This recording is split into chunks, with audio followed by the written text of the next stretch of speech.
Hi, I'm Chris Veda. This is my presentation on Lab 3 PC data acquisition. All right, so transducer systems are used to quantify electric energy. However, these systems cannot store signals that are a function of time. So you have to bring in a PC-based system that has functionality to store these digital signals that are a function of time. So to convert it from an analog signal to a digital signal, you need to use a data acquisition board um, that can convert the signals so that way the PC can use it and store them. So the objective of the data acquisition is to explore the effects of aliasing, clipping, and quantization and their associated errors in data acquisition. So in assignment 1, an oscilloscope is used to measure signals given from the function generator. The initial settings provided, we have the sampling rate of 4,000 hertz, the sampling number of 250, and the digital signal frequency of 100 hertz, as well as the analog signal frequency of 100.3 hertz. The oscilloscope output a series of output voltages, which are graphed in Excel to find the period of the signal. All right, so as we can see here, I got the data graphed. So here, it's not showing the other legend, but the red line is the data straight from the oscilloscope that has the bias on it still. So we can calculate the bias by using the averages of the voltages, which is equal to 0.5367 volts. Then it went through and we subtracted the bias from the data, which got us this purple line, which you can tell is a little bit lower. It's more accurate than the data with the bias. Moving on to assignment 2, we're following the same procedure as assignment 1. What we're changing is the frequency. So we'll have 3 trials of 1,000, 4,000, and 8,000 hertz. There are also 2 recommendations for the data that will determine if there is an aliasing error. Recommendation 1, the source frequency is 20 times the analog frequency. Recommendation 2, the difference between 2 consecutive periods is double the period. And then to solve the error issues on the data, a low-pass filter can be applied to prevent unwanted aliasing signals. So here you can see the very messy graph from the data. So the cutoff frequency was set to 2,000 hertz. So as you can see, the 4,000 and 8,000 hertz signals are a very straight line because they're being dampened due to being higher than the cutoff frequency. And then here we have the filtered data. So this graph here is all unfiltered data. And then here we have the low pass filter being applied. So you can see the 4,000, 8,000 signals got moved down to 0.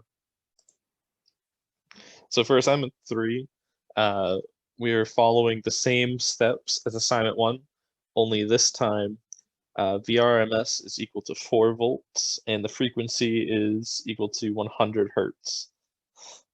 The peak analog voltage was estimated to be 5.65 volts.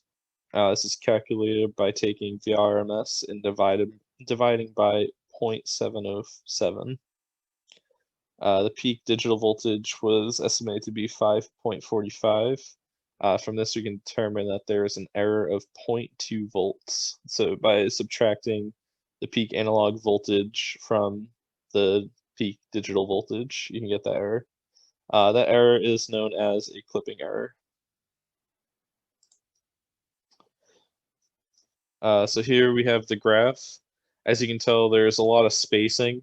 To counter this clipping error, you could actually increase the limits of the data acquisition board. And that'll make the data more closer together and a smoother curve. So in assignment 4, for this procedure, we're going to set the maximum minimum values of the data acquisition board to 10 and -10 volts respectively.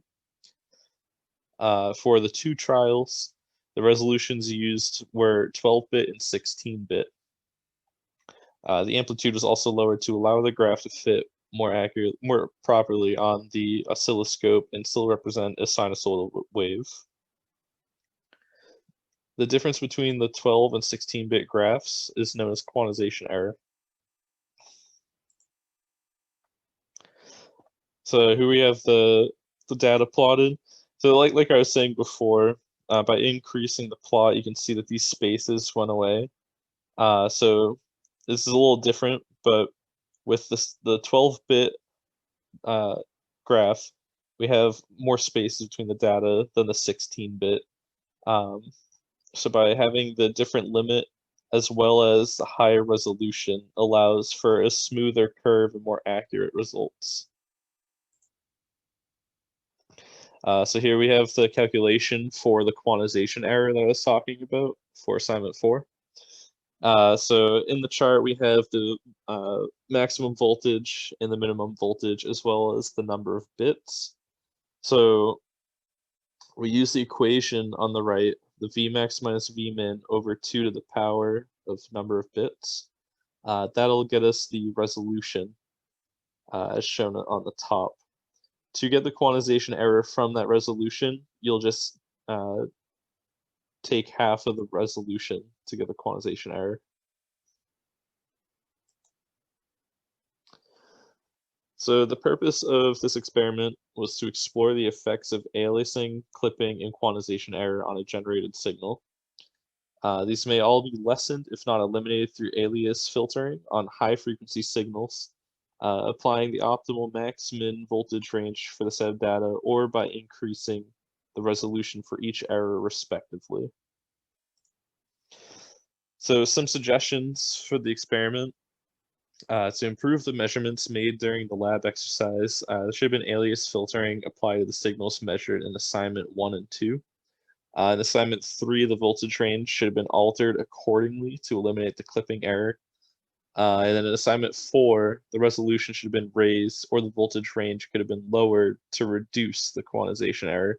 However, the quantization error is so small and noticeable when using a 16-bit signal, so increasing the resolution would suffice. That's the end of the presentation. Thank you for your time.